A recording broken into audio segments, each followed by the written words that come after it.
வணக்கம் நண்பர்களே, இது திசை எட்டும் தமிழ்.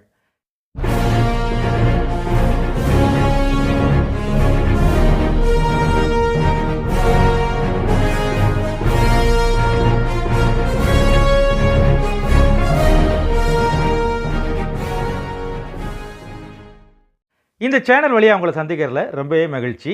இந்த சேனலில் நம்ம நிறைய புத்தகங்களையும் எழுத்தாளர்களையும் அறிமுகம் செஞ்சுருக்கோம். அந்த வகையில் இன்றைக்கி நம்ம பார்க்கக்கூடிய புத்தகம் என்ன அப்படின்னா அறம். எழுத்தாளர் ஜெயமோகன் அவர்கள் எழுதின அறம் அப்படிங்கிற இந்த சிறுகதை தொகுப்பை தான் இன்றைக்கி நம்ம பார்க்க போகிறோம். இந்த சிறுகதை தொகுப்பு முதல்ல வம்சி பதிப்பகத்தின் வழியாக வந்தது. அதுதான் இப்போ கையில் இருக்குது. இதனுடைய விலை அன்றைய விலை 300 ரூபாய். இன்றைக்கு ஜெயமோகன் நடத்தக்கூடிய விஷ்ணுபுரம் பதிப்பகத்தின் மட்டும்தான் இந்த புத்தகம் அச்சாய் வெளிவருது. இப்போ விலை 500 ரூபாய்க்கு மேலே இருக்கலாம். நண்பர்களே, எழுத்தாளர் ஜெயமோகன் என்னுடைய ஆசிரியர். எழுத்தாளர் ஜெயமோகனை பற்றி நம்ம நிறைய சொல்லியாச்சு. கிட்டத்தட்ட சியமந்தகம் அப்படிங்கிற புத்தகத்திலே எழுத்தாளர் ஜெயமோகனை பற்றி தனிப்பட்ட வாழ்க்கையிலும் சரி, அவருடைய அன்பர்களுடைய சொன்னதையும் சரி, நம்ம நிறைய சொல்லியாச்சு. அறிமுகம் தேவையில்லை. இருந்தாலும் ஒரு சின்ன அறிமுகத்தோடு போகலாம் அப்படின்னு நினைக்கிறேன். எழுத்தாளர் ஜெயமோகன் தமிழ்நாட்டில் உள்ள மிக முக்கியமான இலக்கிய ஆளுமைகளில் ஒருத்தர். இந்தியாவின் உலகத்திலே மிக நீண்ட நாவலான வெண்முரசு நாவல் எழுதுனது ஜெயமோகன் தான். அந்த வகையில் கவனிக்கத்தக்க ஆளுமை. அது மட்டும் கிடையாது, அவருடைய ஜெயமோகன் இன் அப்படிங்கிற இணையதளத்தில் தினசரி ஒரு 5 பதிவாவது போட்டுருவார். தினசரி இது வரைக்கும் அவர் விட்டுற மாதிரி எனக்கு ஞாபகம் இல்லை. அந்த 5 பதிவில் கட்டாயம் ஏதாவது ஒரு புத்தக விமர்சனம் இருக்கும். அவருடைய ஃபங்க்ஷன் விழாக்கள் சம்மந்தமாக ஏதாவது ஒன்று இருக்கும். இந்த மாதிரி முற்றிலும் இலக்கியத்துக்காகவே நடத்தக்கூடியது தான் அந்த ஜெயமோகன் இன் அப்படிங்கிற தளம். அதையும் நீங்கள் பார்க்கலாம். சரி, இப்போ இந்த சிறுகதைக்குள்ளே போயிடலாம். அறம். இந்த அறம் அப்படிங்கிற இந்த தொகுப்பு எதை பற்றினது அப்படின்னா, ஒரு 10-13 கதைகள் இருக்குது. இந்த 13 கதைகளினுடைய மையச் சரடு என்ன அப்படின்னா அறம் அப்படிங்கிற ஒரு வார்த்தை தான். அவரே சொல்லியிருக்காரு, பிற்காலத்தில் எழுதி முடித்த உடனே சொல்லியிருக்காரு, என்னுடைய நாவல்களில் புத்தகங்கள்லேயே அதிகமாக விற்பனையானது இந்த அறம் தொகுப்பு தான். இன்னும் சொல்லப்போனால் இதை எழுதுறதுக்கு முன்னாடி எப்படி மனநிலை இருந்தது அப்படின்னு அவரே ஒரு இதில் பேட்டியில் சொல்லியிருக்காரு. என்ன அப்படின்னா, இப்போ இந்த காலத்தில் ஒரு அறத்துக்கு மரியாதை இல்லாமல் போச்சு. எங்கே பார்த்தாலும் ஒரு அறமே இல்லாத விஷயங்கள் நிறையா நடந்துக்கிட்டே இருக்கே, இதெல்லாம் சரியாகாதா அப்படின்னு நினச்சிக்கிட்டு இருக்கும்போது டக்குன்னு அவருக்கு தோணின விஷயங்கள் தான் ஒரு 4-5 விஷயங்கள். அதை அவர் சொல்கிறாரு, ஒரே நாளில் 2 கதை, காலைல சாப்பாட்டுக்கு முன்னாடி சாப்பாட்டுக்கு பின்னாடின்னு ஒரே மூச்சில் எழுதி முடித்தேன் அப்படிங்கிறாரு. அந்த வகையில் இந்த 13 கதைகளுமே ரொம்ப ரொம்ப அற்புதமான கதைகள். சரி, இப்போ ஒரு கதைகளை போகலாம். இந்த தொகுப்புலேருந்து அறம் அப்படிங்கிற கதையை தான் இன்றைக்கி நம்ம எடுக்க போகிறோம். இந்த கதை எப்படி ஆரம்பிக்குது? இந்த கதையை சொல்கிறவர் யாருன்னா ஜெயமோகன் தான் அந்த கதையை சொல்கிறாரு. எப்படி அப்படின்னா, ஜெயமோகன் ஒரு எழுத்தாளர் வீட்டுக்கு போகிறாரு. அங்கே என்ன நடக்குங்கிறத கதை. நான் முதல்ல அந்த வீட்டுக்குள்ளே போனப்போ, இதில் நான் அப்படின்னு சொல்கிறது ஜெயமோகன். நான் அந்த வீட்டுக்குள்ளே போனப்போ செருப்பை கழட்டிட்டு வீட்டுக்குள்ளே போனேன். என் பின்னாடி வந்தவர் அந்த செருப்பை தூக்கிட்டு வெளியே வச்சோம்னா ஏதாவது கொண்டு போயிடும் அப்படிங்கிறக்காக நான் கையோடு கொண்டு வந்துடுறேன், ஏன்னா இது இங்கே வைக்கக்கூடாது அப்படின்னு சொல்லி செருப்பு கையோடு கொண்டு வந்தார். எனக்கு ரொம்ப சங்கடமாக இருந்துச்சு. உள்ளே போனேன். பெரியவர் உட்காந்துருந்தார். பெரியவர்னா அந்த எழுத்தாளர். பெரியவர் உட்காந்துருந்தார். சீவலை சீவிக்கிட்டு இருந்தார். அதாவது பாக்கிலேருந்து சீவிக்கிட்டு இருப்பாங்க, அதுக்கு பேர் சீவல்னு பேர். பெரும்பாலும் விருதுநகர் மாவட்டம் மற்ற மாவட்டங்களில் அப்புறம் பாக்கு இருக்கும். ஆனால் அந்த தஞ்சை மாவட்டத்தில் பார்த்தீங்கன்னா சீவல் அப்படிம்பாங்க. அந்த பாக்கை சீவி சீவி சுருள் சுருளாக வச்சுருப்பாங்க. நிறைய பேர் நினச்சாங்கன்னா வெத்தலையை போட்டுட்டு, சுண்ணாம்பு தலையை வெத்தலையை போட்டு ஒரு கொத்து சீவல் அள்ளி வாயில் போட்டு கொதிப்பிக்கிட்டு இருப்பாங்க. அப்போ அவர் தஞ்சாவூர்காரர் அந்த சைடு அப்படின்னால அந்த எழுத்தாளர் என்ன செய்கிறாருன்னா பார்க்க சீவிக்கிட்டு சீவல் ரெடி பண்ணிக்கிட்டே இருக்கார். இவர் உள்ளே போனவுடனே வாங்கோ வாங்கோ வாங்கோ அப்படின்னு அந்த எழுத்தாளர் சொல்கிறாரு. உடனே ஜெயமோகன் உள்ளே போய் உட்காந்தவுடனே அந்த பின்னாடி வந்தவர் சொல்கிறாரு, ஜெயமோகன் வந்திருக்காரு அப்படின்னோடனே அந்த எழுத்தாளர் வாங்க வாங்க உட்காருங்க அப்படிங்கிறாரு. உடனே ஜெயமோகன் அந்த நாற்காலியை போட்டு அவர் உட்காராரு. அந்த வீடை பார்த்தீங்கன்னா சூரிய வெளிச்சம் உள்ளே அந்த கீத்துக்கொட்டையை தாண்டி அந்த சூரிய வெளிச்சம் உள்ளே வருது. அவர் அந்த எழுத்தாளர் இணைஞ்சிருக்காருன்னா ஒரு மேடை மாதிரி சின்ன ஒரு திண்டு மாதிரி இருக்குது, அதில் உட்காந்து சீவிக்கிட்டு இருக்காரு, வேகமாக சீவிக்கிட்டு இருக்காரு. இவரை பார்த்த உடனே நல்லா இருக்கீங்களான்னு கேட்குறாரு. கேட்ட முன்னாடி அந்த பெரிய எழுத்தாளர் சொல்கிறாரு, இவன் யார் தெரியுமா? இவன் தான் சாமிநாத். இவன் என் கூடயே இருக்கான் எப்போ பார்த்தாலும். ஜானிராமன் இருக்கார்ல, எழுத்தாளர் ஜானிராமன், அவருக்கு ரொம்ப வேண்டப்பட்ட ஆள், அவரை பற்றி எல்லாமே இவனுக்கு தெரியும் அப்படின்னு அவர் சொல்கிறார். உடனே ஜெயமோகன் பக்கத்தில் இந்த சாமிநாதன் சொல்கிறாரு, வந்திருக்கிறது ஜெயமோகன் அப்படின்னு 2-3 தடவை சொல்கிறாரு. ஏன்னா அவருக்கு காது கொஞ்சம் சரியாக கேட்காதனால திருப்பி திருப்பி அவர் சொல்கிறாரு, ஊரில் நல்லா இருக்கீங்களா, எந்த ஊர்லேருந்து வந்துட்டீங்களா அப்படின்னு கேட்குறாரு. அப்போ ஜெயமோகனுக்கு புரிஞ்சு வச்சு, சரி இவர் கொஞ்சம் எழுதி காட்டினாதையும் புரியும் போலன்னு சொல்லிட்டு பக்கத்தில் இருந்த பேப்பர் எடுத்து ஜெயமோகன் நாகர்கோயில் அப்படின்னு போட்டவுடனே அவருக்கு சந்தோஷம் தாங்க முடியல. இப்போ இந்த உரையாடல் நடக்கிற வரைக்கும் யாருன்னே தெரியாமல் தான் அவர் பெருசாக ரியாக்ஷன் கொடுக்காமல் இருந்திருக்காரு. இப்போ எழுதி காட்டினோடனே தெரிஞ்சு வச்சு ஜெயமோகன் வந்திருக்கணுன்னே, நீங்கள் வந்தது ரொம்ப ரொம்ப சந்தோஷம், எனக்கு ரொம்ப பெரிய பேர் கிடைச்ச மாதிரி அப்படின்னோடனே ஜெயமோகன் சொல்கிறார், இல்லை இல்லை நான் உங்களை பார்த்து ரொம்ப சந்தோஷம், எனக்கு ரொம்ப சந்தோஷமான நாள் அப்படின்னு சொல்கிறாரு. சொன்னோடனே அவர் சொல்கிறாரு, இந்த மாதிரி வந்து சாமிநாது நான் ஏற்கனவே சொல்லியிருக்கேன் இல்லையா, ஜெயமோகன் அதாவது வந்து ஜானகிராமனுக்கு ரொம்ப ரொம்ப பழக்கம் அப்படின்னு சொல்லி சீவலை சீவிட்டே இருக்கார். சீவலை சீவிட்டே இருக்கும்போது அந்த எழுத்தாளர் சொல்கிறாரு, சரி அந்த வெத்தலை இருக்கு இல்லையா, நம்மளுக்கெல்லாம் வெத்தலையை போட்டால் தான் ஒரு இதே வரும், அதுலேயும் இந்த வெத்தலையில் சுண்ணாம்பு தடவி ஒரு கொத்து சீவல் எடுத்து வாயில் போட்டேன்னா அடடா அது என்ன ராகம் தாளம் பாவம் மாதிரி அவ்வளோ அம்சமாக இருக்கும் அப்படின்னோடனே ஜெயமோகன் சொல்கிறாரு, அது என்ன ராகம் பாவம் ரைட்டு தான், ஆனால் மூணாவது ஒன்று சொல்கிறீங்களே அது எப்படி, அது எப்படின்னா இலக்கியத்தில் வந்து காதல் கவிதையை சொல்லும்போது இடத்தை பற்றி சொல்கிறாங்க இல்லையா, அந்த இடம் மாதிரி தான் இது அப்படிங்கிறாரு.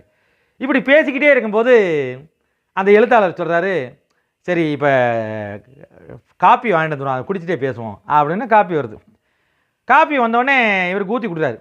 ஊற்றி கொடுத்தோன்னே அந்த பெரிய எழுத்தாளர் கேட்குறாரு, எப்படி இருக்குது கொஞ்சம் எப்படி இருக்கு அப்படின்னு கேட்டோடனே ஜெயமோகன் சொல்கிறாரு, இல்லை கொஞ்சம் ஆறி போன மாதிரி இருக்குது அப்படின்னு. இல்லை இல்லை எனக்கு ஆறி போனால் தான் பிடிக்கும், அதாவது சூடாக உள்ள காப்பியை குடித்தோம்னா அதில் இனிப்பு மட்டும் தெரியுது, சூடு தெரியுது, அதோடைய சுவையே தெரிய மாட்டேங்குது, வேகமாக ஓடி போகிற பொண்ணை பார்த்தா நல்லாவா இருக்கும் அப்படிங்கிறாரு.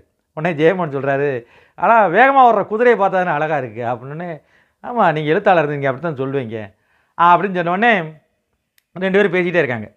பேசினோடனே நீங்கள் எழுதுறதே வாழ்க்கையை வச்சா இல்லை, உங்களுக்கு ராயல்ட்டிலாம் கிடைக்கும்ல அப்படின்னு கேட்டவுடனே, அதெல்லாம் ஒரு காலம், எழுத்து தான் வாழ்க்கை, வேறு வழியே இல்லை, எழுதிட்டே இருந்தேன், எனக்கு எழுத்து தவிர எதுவுமே தெரியாது, அதெல்லாம் ஒரு காலம்.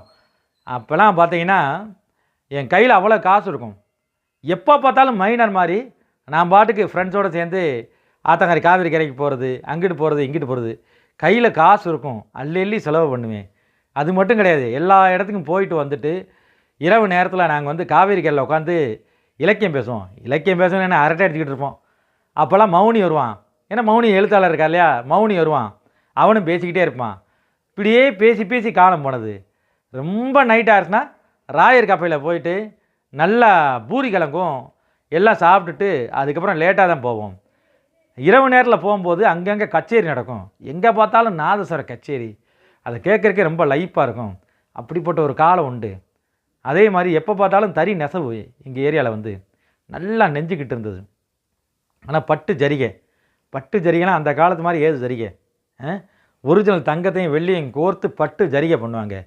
எந்நேரம் பார்த்தாலும் தறி ஓடிக்கிட்டே இருந்தது, காசு புழக்கம் இருந்தது அப்படின்னு சொல்லிட்டு மெதுவாக தலையக்கணும்னு சொல்கிறாரு. அதெல்லாம் ஒரு காலம். சட்டுன்னு என்னன்னு தெரில, பந்தக்கால் சரிஞ்ச மாதிரி எல்லாமே சரிஞ்சு போச்சு, கையில் காசு இல்லை, ஒன்றுமே இல்லை, 4 பிள்ளைங்க இருக்குது, இதை வச்சு எப்படி வளர்க்குறதுன்னு எனக்கு தெரியவே இல்லை, அப்படியே இருந்துச்சு.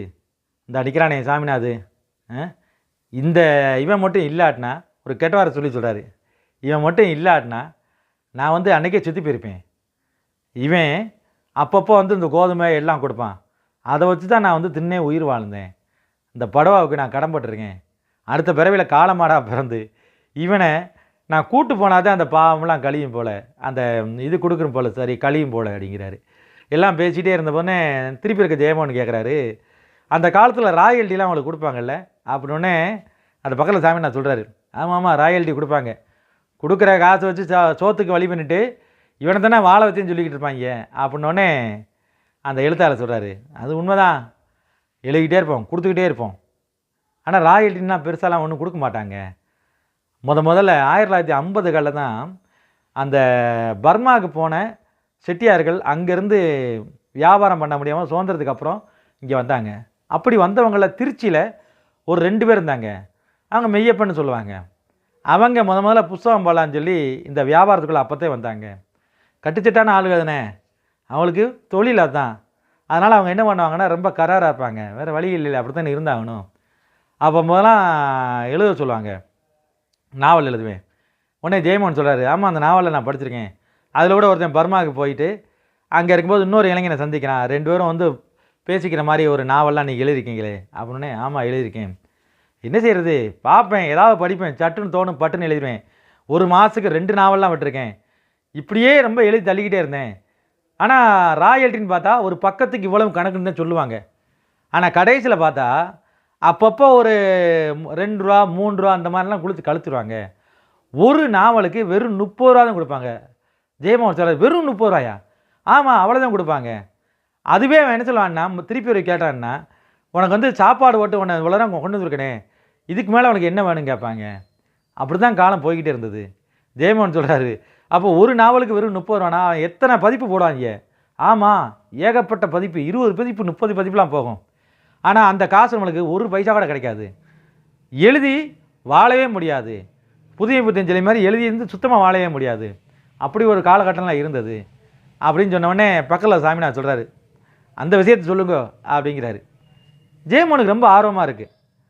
அப்படி கேட்க ரெடியாக இருக்கார். அப்போ தான் சொல்கிறாரு, அடே இர்றா அப்படிங்கிறாரு.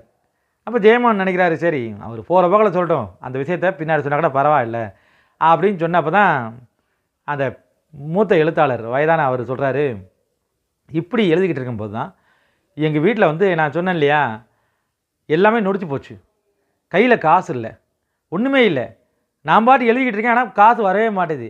வீட்டில் சோத்துக்கு திண்டாட்டம். சோத்துக்கு திண்டாட்டம் சொன்னே ஒரு நாள் வீட்டில் உட்காந்து எழுதிக்கிட்டு இருக்கேன். என் பொண்டாட்டி வந்து அந்த லெட்டர் பேனை எடுத்து தூக்கி வீசி எறிடா. எனக்கு பயங்கர கோபம். எந்திரிச்சு பல்லேர்னு அவளை செவிட்ட கேட்டு 2 அரை அரைஞ்சிட்டு காவேரி கரையில் வந்து உட்காந்துட்டேன். இன்னும் நான் என்னத்தை பண்ண போகிறேன், சாகிறத வழி அப்படின்னு நினச்சிக்கிட்டு இருக்கும்போது தான் அந்த 2 பிரதர்ஸ் சொன்ன இல்லையா, பதிப்பகம் வச்சுருந்தாங்க இல்லையா, அவங்க என்ன செஞ்சாங்கன்னா, முதல்ல சுதந்திரம் அடைஞ்ச பின்னாடி எல்லா ஸ்கூலு காலேஜுக்குமே அரசாங்கம் ஒரு உத்தரவு போட்டது. என்ன அப்படின்னா, நாட்டு குலைச்ச நல்லவங்க இருக்காங்க இல்லையா, காந்தி, நேரு, அம்பேத்கர், அதே மாதிரி அறிவியல் விஞ்ஞானிகள், இவங்களை பற்றிலாம் புத்தகம் போடணும்னு சொல்லி அரசாங்கம் சொன்ன உடனே இவங்க என்ன பண்ணிட்டாங்கன்னா, சரி இவங்களை மையமாக பற்றி புத்தகம் போடுவோம், 100 புத்தகம் போடுவோம் அப்படின்னு சொல்லி அவங்க முடிவு பண்ணாங்க. என்னை கூப்பிட்டு, அப்போலாம் எழுதுறதுக்கு யாருமே கிடையாது, என்னை கூப்பிட்டு கேட்டாங்க. என்னை கூப்பிட்டு கேட்டவுடனே, நீங்கள் இந்த மாதிரி எழுதுறீங்களா, எத்தனை புத்தகம் எழுதுறீங்க அப்படின்னு கேட்டப்ப நான் 100 எழுதுறேன்ட்டேன். ஏன்னா கையில் 10 பைசா இல்லை, நான் என்ன செய்யட்டும், ஒன்றுமே வழி கிடையாது. 100 புத்தகத்தை எழுதுறேன்னு சொன்னோடனே அவங்க சரி அப்படின்னு ஒத்துக்கிட்டாங்க. ஒத்துக்கிட்டவுடனே ஒரு புத்தகத்துக்கு ₹50 மணிக்கு ₹5000 தர்றேன் அப்படின்னு சொல்லி பேசி முடிச்சுட்டாங்க. எனக்கு ரொம்ப சந்தோஷம். உடனே ஜெயமோகன் சொல்கிறாரு, 100 புத்தகத்தை ஒரு வருஷம் எழுதுனா 3 நாளைக்கு ஒரு புத்தகம் எழுதணும், அது எப்படி சாத்தியம்? அந்த பெரிய எழுத்தாளர் சொல்கிறாரு, இன்றைக்கி என்னால் ஒரு அஞ்சல் அட்டை, போஸ்ட் கார்டு இல்லையா, போஸ்ட் கார்டை கூட என்னால் எழுத முடியல. அன்றைக்கி எப்படி எழுதுன்னு எனக்கு தெரியவே இல்லை. ஏதோ ஒன்று சரஸ்வதி உள்ளே புகுந்துட்டா, எழுதலான்னு முடிவு பண்ணிட்டேன். 3 நாளைக்கு ஒரு புத்தகம். அதில் என்ன பெரிய சிக்கல் அப்படின்னா, 3 நாளில் புத்தகம் எழுதி முடிக்கணும். எழுதுற மட்டும் வேலை கிடையாது, நீங்கள் தான் போய் ப்ரூஃப் ஆகணும். யார்? அந்த எழுத சொன்னால் இருக்காங்க இல்லையா, அந்த பதிப்பதுக்காரங்க, அவர் சொல்கிறாரு, நீங்கள் தான் ப்ரூஃப் ஆகணும், எல்லா வேலையும் பார்க்கணும் அப்படின்னோடனே இரவு முழுசு எழுதுவேன். காலையில் ப்ரூஃப் பார்ப்பேன், மதியத்துக்கு மேலே லைப்ரரி போவேன், அடுத்த புத்தகத்துக்கான இதை எடுத்துகிட்டு வருவேன், அதை எடுத்துகிட்டு வந்து எழுதிக்கிட்டே இருப்பேன். ஒரு கட்டத்தில் கை என்ன ஆயிடுச்சு அப்படின்னா, வீங்கி போச்சு, என்னால் எழுத முடியல. என் பொண்ணை கூப்பிட்டு வந்து நான் சொல்ல நீ எழுது அப்படின்னு சொல்லி என் பொண்ணு எழுதிருச்சு. இப்படி எழுதிக்கிட்டே இருக்கும்போது கை செலவுக்கு மட்டும் கை மாற்றா ஒரு செலவுக்கு என்ன செஞ்சேன்னா, ஒரு ₹2000 வாங்கிட்டேன். ஏன்னா சாப்பிட வேணும் இல்லையா, குடும்பம் நடத்த வேணும். மிச்சம் உள்ள ₹3000 நீங்கள் வச்சுருங்க, என் பொண்ணு கல்யாணத்துக்கு எனக்கு தேவைப்படும். ஏன்னா அந்த காலத்தில் வந்து கல்யாணத்தை வெறும் ₹500 முடிச்சு போடலாம், அந்த காலம் 1950களில். அப்போ அவர் என்ன சொல்கிறாருன்னா, மொத்த அமௌண்ட்டை நான் தரித்திர தேவிக்கு இது பண்ணி பூஜை பண்ணி ஒழிச்சு கட்டிடுவேன், அதாவது செலவு பண்ணிடுவேங்கிறாரு. அதனால் 2000 மட்டும் குடும்ப செலவுக்கு இருக்கட்டும் சொல்லிட்டு மிச்சம் உள்ள ₹3000 நீங்கள் வச்சுருங்க, நான் கடைசியில் எழுதி வாங்கிக்கிறேன் அப்படின்னு சொல்லி எல்லாம் எழுதிட்டேன். நான் 100வது புத்தகம் எழுதி முடிக்கும் போது முதல் புத்தகம் 3வது பதிப்பு வந்துருச்சுன்னா பார்த்துக்குங்க அப்படிங்கிறாரு. எல்லாம் சொல்லி முடிச்சு இப்படி தான் போய்கிட்டே இருந்தது அப்படின்னு தலையை குனிறாரு. பக்கத்தில் சாமிநாதன் சொல்கிறாரு, அடுத்தது சொல்லுங்க அப்படின்னோடனே ஜெயமோகன் பார்த்துக்கிட்டே இருக்கார். எல்லாம் எழுதி முடிச்சாச்சு. சரி அந்த பணம் இருக்கு இல்லையா, ₹3000 பணம், அதை வாங்கலாம் அப்படின்னு சொல்லிட்டு எல்லாத்தையும் எழுதி முடிச்சுட்டு அதை வாங்குறதுக்காக அந்த கடையில் போய், அந்த பதிப்பகத்துக்காரங்க கடை வச்சுருந்தாங்க, அந்த கடையில் போய் கேட்கலான்னு சொல்லிட்டு அவர்கிட்ட போய் கேட்டேன். அந்த கடை முதலாளி, அதாவது பதிப்பகத்துக்காரர் சொன்னார், யாரை பார்த்து என்ன கேள்வி கேட்குற? 70 ரூபா வேணா தர்றேன், நான் எப்படி உனக்கு 3000 தரணும்? ஆனால் தான் உனக்கு அப்பப்போ காசு கொடுத்தேன்ல. நான் கெஞ்சினேன். அந்த எழுத்தாளர் சொல்கிறார், நான் காலை பிடிக்க அளவு கெஞ்சினேன். நீங்கள் 3000 ரூபா தரணும், அப்படி தானே ஒப்பந்தம் போட்டிருக்கீங்க அப்படின்னு கேட்டேன்னா முடியவே முடியாதுங்கிறான். நான் காலில் விழுந்து கதறேன், தயவு செஞ்சு அந்த காசை கொடுங்க, என் பொண்ணுக்கு கல்யாணம் 4 கழிச்சு நான் வச்சுருக்கேன், நான் எல்லா சாமானும் வாங்கணும், எல்லா தாலி வாங்கணுமே, நான் எங்கே போய் நிற்பேன் அப்படின்னு கேட்டோடனே முடியவே முடியாதுன்ட்டாப்புல. அவர் சொல்கிறாரு, அன்றைக்கி இரவு நான் வேறு எங்கேயும் போகல, அந்த கடை வாசலே உட்காந்துட்டேன், இரவு முழுசும் உட்காந்துட்டேன், நான் அழுதுகிட்டே இருக்கேன், என்ன பண்ண போகிறேன்னு எனக்கு தெரியலை. மறுநாள் காலையில் வந்தான் அந்த கடை ஓனர், பதிப்பகத்துக்காரர் ஓனர். வந்தவொடனே என்னை பார்க்குறான், கீழே கிடந்த மலத்தை பார்த்த மாதிரி பார்த்தான். பார்த்துட்டு உள்ளே போயிட்டு ஒரு ரூபா காசு எடுத்து விட்டெறிஞ்சு, எலி மருந்து வாங்கி கொடுத்து சாக வேண்டிய உனக்கு என்ன கேடு அப்படின்ட்டான். என்னால் தாங்கவே முடியல.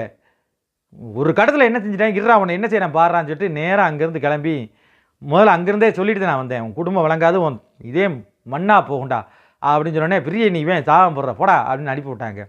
நான் வேகமாக வந்தவன், வீட்டுக்கு போகலான்னு நினச்சவன், சாகிறக்காக வீட்டுக்கு போகலான்னு நினச்சவன், நேராக அந்த ஓனருடைய வீடு இருக்கு இல்லையா, வீட்டம்மா, அவங்கள போய் பார்ப்போன்னு சொல்லிட்டு நேராக அங்கே போயிட்டேன்.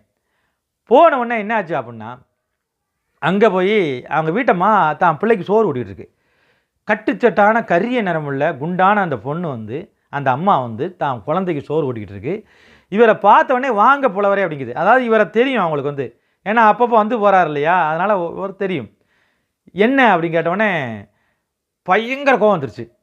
உங்கள் வீட்டுக்காரரும் உங்கள் வீட்டுக்காரர் தம்பியும் பண்ணுறது நியாயமா? இவங்க இப்படி சொல்லியிருந்தாங்க, 3000 ரூபா பணம் தரேன்னு சொல்லியிருந்தாங்க, என் பொண்ணுக்கு இப்படிலாம் கல்யாணம் வச்சுருக்கேன், தரமாட்டேன்னு சொல்கிறாங்க, நீங்கள்லாம் நல்லா இருப்பீங்களா, உன் குடும்பம் 3 தலைமுறைக்கு விளங்காது அப்படின்னு சொல்லிவிட்டு வேகமாக ஒரு பேப்பரை பேனாவை எடுத்துகிட்டு, எனக்கு கவிதை எழுதவே தெரியாது, எப்பயோ ஒருக்க கரிசாங்க குஞ்சுட்ட நான் ஒரு கவிதை எழுதி காமிச்சேன், எனக்கு அந்தளவு தான் தெரியும், ஆனால் எனக்கு என்ன வேகம்னு தெரில, சரஸ்வதி வாயில் வந்துட்டா, வேகமாக கவிதை எழுதி செட்டி குளம் வந்து 3 தலைமுறைக்கு விளங்காது அப்படின்னு சொல்லி எழுதி அந்த அம்மா கையில் கொடுத்துட்டு வெளியே வந்துட்டேன்.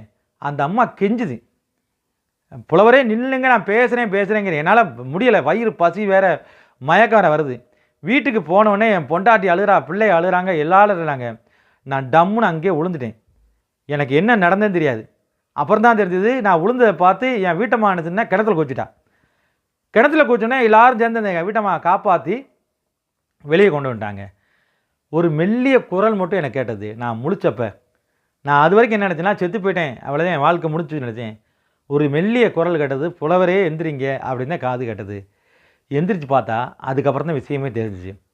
என்ன தெரிஞ்சிச்சு அப்படின்னா, இந்த வீட்டம்மாட்ட போய் கேட்டார் இல்லையா, அந்த அம்மாவுக்கு பயங்கர கோபம். தான் புருஷனுடைய தம்பியும் சேர்ந்து ஒரு எழுத்தான வாழ்க்கையில் மண்ணள்ளி போட்டாயிரே, இவர் கண்டிப்பாக சொல்கிறது உண்மைதான் அப்படின்னு சொல்லி நேராக கடைக்கு போயிருக்கு. கடைக்கு போன உடனே பெரும்பாலும் கடன் நடத்துகிறவங்க மனைவிமார்கள் பெரும்பாலும் தான் புருஷன் வச்சிருக்க கடையை கூட தெரியாது, அந்த பகுதிக்கு அவங்க போக மாட்டாங்க. இன்றைக்கு வரைக்கும் பெரும்பாலான கடைகள் அப்படி தான். தான் கடையை நோக்கி வந்த உடனே தான் மனைவி வர்றதை பார்த்தோன்னே அந்த முதலாளிக்கு கை நடுங்குது. ஒரு ராட்சசி மாதிரி வந்து நிற்குது, ஒரு பெண் தெய்வம் வந்து தலைவிரி கோலமாக வர்ற மாதிரி வந்து நிற்கிது. வந்தவொடனே கேட்டாங்களே அந்த அம்மா வந்து, நீங்கள் அவருக்கு என்ன துரோகம் பண்ணீங்க, அவர் இந்த மாதிரி சொல்லியிருக்காரு, நீங்கள் உண்மையை சொல்லுங்கன்னு சொன்னோடனே இவருக்கு அவர்கிட்ட பொய் சொல்ல தெரிஞ்ச ஆளுக்கு தான் மனைவிட்ட பொய் சொல்ல தெரியல. ஐயோ நாங்கள் பண்ணிட்டோம், என்னை மன்னிச்சிரு அப்படின்னோடனே அந்த அம்மா சொல்லுது, நீ என்ன பண்ணு ஏது பண்ண தெரியாது, 3000 ரூபா காசு இன்னைக்குள்ளே அவர் கையில் கிடைக்கணும், அது வரைக்கும் நான் எந்திரிச்சு போக மாட்டேன்னு சொல்லி தார் ரோட்டில் வெயிலில் அப்படி உட்காந்துருச்சு. இவர் வந்து கெஞ்சுறாரு, அந்த கடை முதலாளி கெஞ்சுறாரு, என் குலதெய்வமே தயவு செஞ்சு எந்திரிச்சு வீட்டுக்கு போன அந்த கொண்டு வரேன் நினச்சிட்டு போகிறாரு. அன்னைக்கு தேதிக்கு ஒரே நாளில் 3000 ரூபா யார்ட்டையும் வாங்க முடியாது. இன்றைக்கி தேதிக்கு ஒரு 30 லட்சம் வச்சுக்கலாம், இன்றைக்கி வந்து 30 லட்சம் இப்படியா வாங்கிடலாம். அன்றைக்கி 3000 ரூபா வாங்க முடியாது. எல்லா கடையிலுமே தேடுறாரு, கடன் கொடுங்க அப்படின்னு கேட்குறாரு. அந்த 1500 ரூபா 1000 2000 இப்படி தான் வருது. திருப்பி வந்து சொல்கிறாரு, எந்திரிச்சு போமா, நான் வாங்கி எப்படியாவது கொடுத்துறேங்கிறாரு. முடியாது. வாங்கி கையில் கொடுத்தால் ஒளி நான் எந்திரிக்க மாட்டேன்ட்டுச்சு. எப்படியோ தேடி அலைஞ்சு அன்றைக்கி 4 முழுசு அலைஞ்சு சாயங்காலம் ஒரு 5 மணிக்கு வந்து பணத்தை ரெடி பண்ணிட்டு அந்த அம்மாட்ட வந்துட்டு எந்திரின்னு சொல்கிறாங்க. தூக்கும் போது பார்த்தீங்கன்னா அந்த அம்மாவோடைய சேலை, அந்த பாவாடை எல்லாம் சேர்ந்து தரையில் ஒட்டி சதையோடு சேர்ந்து வருது. கண்ணீர் மல்க அந்த கணவர் அழுகிறாரு, நான் தப்பு பண்ணிட்டேன் அப்படின்னு சொல்லிட்டு. மறுநாள் எல்லாம் ரெடி ஆனவுடனே இவர் வர சொல்லிட்டு அந்த அம்மாவை கூப்பிட்டு விடுது. காலையில் அந்த கண்ணு முழிச்சு இல்லையா, அப்போ கூப்பிட்டாலும் வர சொன்னது. நான் முதல் கேட்ட குரல் அந்த அம்மாவோட குரல் தான். அந்த அம்மா சொல்லுது, கையெடுத்து கும்பிட்டு அழுகுது. நாங்கள் பண்ணது தப்பு தான், என் வீட்டுக்காரர் தப்பு பண்ணிட்டார், அவரை மன்னிச்சுங்க, என் குலத்தை வாழ விடுங்க அப்படின்னு சொல்லி தட்டில் அந்த 3000 பணத்தை வச்சுட்டு நகையை வச்சு கையில் கொடுத்து, உங்கள் பிள்ளையோடைய கல்யாணத்துக்கு ரெடி பண்ணுங்க அப்படின்னு சொல்லி கொடுத்த உடனே அந்த எழுத்தாளர் சொல்கிறாரு, நான் கண்ணீர் மல்லிகை போயிட்டேன். ஏன்னா நிற்கிறது பொம்பளை கிடையாது, பெண் தெய்வம். ஒரு செட்டி அந்த காலத்தில் வந்து கண்ணைங்கிற செட்டியார் பொண்ணு எப்படி வீதியில் அலைஞ்சாலோ அதே மாதிரி அலைஞ்சி எனக்கு வாங்கி கொடுத்தாளே அப்படின்னு சொல்லி நான் உண்மையிலே அவள் காலில் விழுந்து அழுதுருக்கணும். நான் அழுதுகிட்டே இருந்தேன், அவன் உட்காந்துட்டேன். அந்த அம்மா சொல்லுது, எங்கள் குலம் விளங்குறதுக்கு நல்ல பாட்டு எழுதி கொடுங்க எனக்கு வந்து அப்படின்னு நான் வந்து கால் பார்த்துக்கிட்டே இருந்தேன். வெள்ளி மெட்டி. அதுக்கப்புறம் அதை பார்த்த உடனே எனக்கு டக்குன்னு அப்போது ஒரு 8 வெண்பா வந்தது. வெள்ளி தெரிய, மெட்டி அதிர, குல விளக்கம் அப்படின்னு சொல்லி வரிசையை எழுதி வாழ்த்துறாரு. இந்த குடும்பம் நல்லா இருக்கணும் தலைக்கிட்ட அப்படின்னு சொல்லி வாழ்த்தி முடிச்சுட்டு கொடுத்துட்டு வீட்டுக்கு வந்தேன். வீட்டுக்கு வந்தோடனே மறுநாள் அந்த ஓனர் 2 பேரும் வர்றாங்க. வந்து கையெடுத்து கும்பிட்டு, நாங்கள் ஒன்று இப்போ உங்களுக்கு பண்ணு வந்து தப்பு வீட்டம்மா சொல்லிடுச்சு அப்படின்னு சொல்லி கண்ணீர் மல்க ஒரு தட்டில் 2 தங்க நாணயத்தை எடுத்து கொடுத்து, இதை எங்கள் சார்பாக நீங்கள் வச்சுக்கணும், உங்கள் குழந்தைக்கு வந்து இது பண்ணிக்கணும் அப்படின்னு சொன்னார். அப்படின்னே ஜெயமோகன் பார்த்துக்கிட்டே இருக்கார். உடனே சொல்கிறாரு அந்த எழுத்தாளர், இது இப்போ எவ்வளோ பெரிய அறம், அந்த வரம் யார்கிட்ட இருந்தது? அந்த அறம் ஏன்ட்ட இல்லை, அந்த அம்மாட்டில் இருந்தது, அவள் தானே அறத்தை காப்பாற்றுருவேன் அப்படின்னு சொன்னோடனே ஜெயமோகன் கேட்டுக்கிட்டே இருக்கிறதா இந்த கதை முடியுது. இந்த கதை யாரை பற்றினது அப்படின்னா ஜெயமோகனே சொல்லியிருக்காரு. எம்.வி. வெங்கட்ராம் காதுகள் அப்படிங்கிற நாவல் எழுதினவர். அவருக்கு காதுகளில் பிற்காலத்தில் சின்ன பிரச்சனை வந்தது, அது சம்மந்தமாக தான் அந்த நாவல் எழுதினாருன்னு சொல்லுவாங்க. அவர் சௌராஷ்டிர இனத்தை சேர்ந்தவர், நெசவு தான் அவங்க தொழில். அவருக்கு நேர்ந்த அவர் எழுதினதான் அந்த ஊருக்கு உழைத்த நல்லவர்கள் சொல்லி இன்றைக்கும் அந்த புத்தகங்கள் வந்துடுது. நீங்கள் பழைய புத்தகங்களை பார்த்தீங்கன்னா ஒரு சின்ன ஒரு 35-50 பக்கம் இருக்கும். அந்த இது வந்து ஊருக்கு உழைத்தவர்கள் சொல்லி காந்தி, நேரு, அம்பேத்கர், அதே மாதிரி அறிவியல் கண்டுபிடிப்பாளர்கள் எல்லா புத்தகமும் இன்னமும் இருக்குது. அவருக்கு நேர்ந்த சம்பவத்தை கொஞ்சம் புனைவு கலந்து, இதில் உள்ளது அப்படியே நடக்கலை, ஆனாலும் புனைவு கலந்து சொன்னதான் இந்த கதை. இது சம்பவம் கூட்டல் கதை சேர்ந்து தான் இந்த அறம் அப்படிங்கிற கதை. இதே மாதிரி 13 கதைகள் இருக்குது, ரொம்ப அற்புதமானது. ஜெயமோகனோட எழுத்தை பற்றி நான் சொல்லவே தேவையில்லை, நீங்கள் வாசிக்கும் போது தெரியும். அவ்வளவு சரளமான நடை, அற்புதமான புத்தகம் அறம். வாங்கி படியுங்கள். நன்றி, வணக்கம்.